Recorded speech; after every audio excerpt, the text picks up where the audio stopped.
Magandang hapon mga ka-happy hour. Narito ang mga balita para sa MBC TV Network News Update 4 PM edition. Gobyerno, dapat mag-ingat sa pagpasok ng Paxilica sa Pilipinas. Yan ang MBC TV Network News ni Raymond Dad Paas.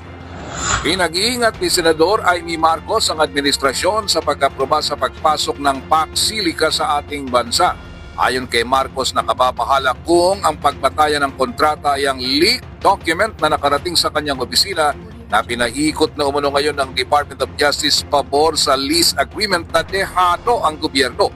Dito nakasaad ang 79 na taon na lease agreement. Kabilang sa iprinisinta ni Senador Amy sa kanyang news conference ay ang video ng mga magsasaka at opisyal ng barangay O'Donnell sa Capas, Tarlac na tutol sa pagpasok ng Paxilica. Nagulat na lang umano sila na nakatanggap ng sulat mula sa Bases Conversion Development Authority o BCDA na sasakupin ang kanilang lupain at ang babayaran lamang ay 5 hektarya sa halagang 300,000 piso. Batay sa plano ay mahigit na 1,600 hektarya ang sakop ng pagtatayuan ng Paxilica. Paliwanag ni Senador Amy, hindi siya tutol sa pagpasok ng mga malalaking investors sa Pilipinas gaya ng Paxilica, ngunit dapat ito ay totoong magdadala ng pakinabang sa ating mga kababayan sa halip na ang dala ay perwisyo sa lahat. Inihain nito ang Senate Resolution 547 upang ito ay maimbestigahan at magpaliwanag ang iba't ibang ahensya ng pamahalaan. Ang Paxilica ay isang global coalition na pinangunahan ng Amerika na may layuning magtayo ng AI at semiconductor hub sa New Clark City sa Tarlac. Pati na rin sa mga department na aralin itong maigi kasi gustong-gusto natin na magkaroon ng malaking investment sa Pilipinas at tunay na gagawa ng trabaho. Pero kung ganito rin lang, parang nakakakaba. Baka mas peligroso pa to.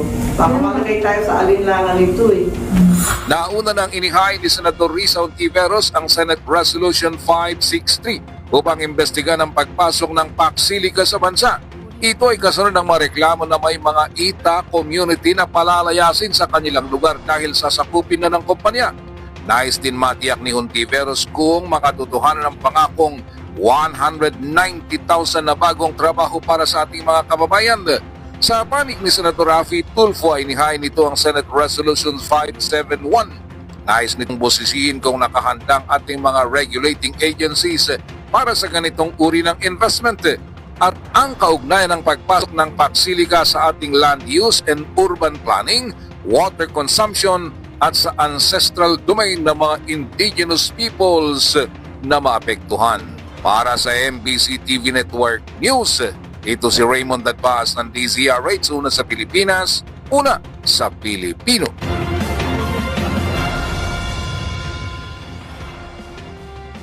Samantala, grave threats case versus VP Sara, dapat nakabatay sa ebidensya at batas, hindi sa political alliances. Ayon kay Palace Press Officer Undersecretary Claire Castro, nakita umano ng Department of Justice na may ebidensyang sumusuporta sa grave threats case laban kay Vice President Sara Duterte. Iginiit din ni Castro na hindi dapat nakabatay sa political affiliation ang legal na proseso. Aniyak, kung umiiral ang lahat ng elemento ng krimen sa ilalim ng Revised Penal Code, maaaring managot ang isang individual anuman ang kanyang political alliances. Good afternoon, Yusek. Yusek, may we have Malacanang statement about the filing of grave threat charges against Vice President Sara Duterte. So sinampahan din sila ng DOJ. May nakita ebidensya. Hindi ba mismo, yung mismo mga kaalyado ng Vice Presidente patungkol dito sa impeachment, ang sabi, kung grave threats lang yan, di sampahan na lang sana ng kaso sa korte, hindi sa impeachment. So yung suggestion din, na isampa na lang sa korte, sinunod lang naman din ng DOJ, base din naman sa ebidensya. Di nila makakaila yung video na napanood na halos ng lahat, hindi lang ng Pilipino, kung hindi sa buong mundo ay napanood na. At yan ang mga balita para sa MBC TV Network News Update 4 PM edition. Abangan ang mga susunod na balitaan mamaya para sa 5 PM edition.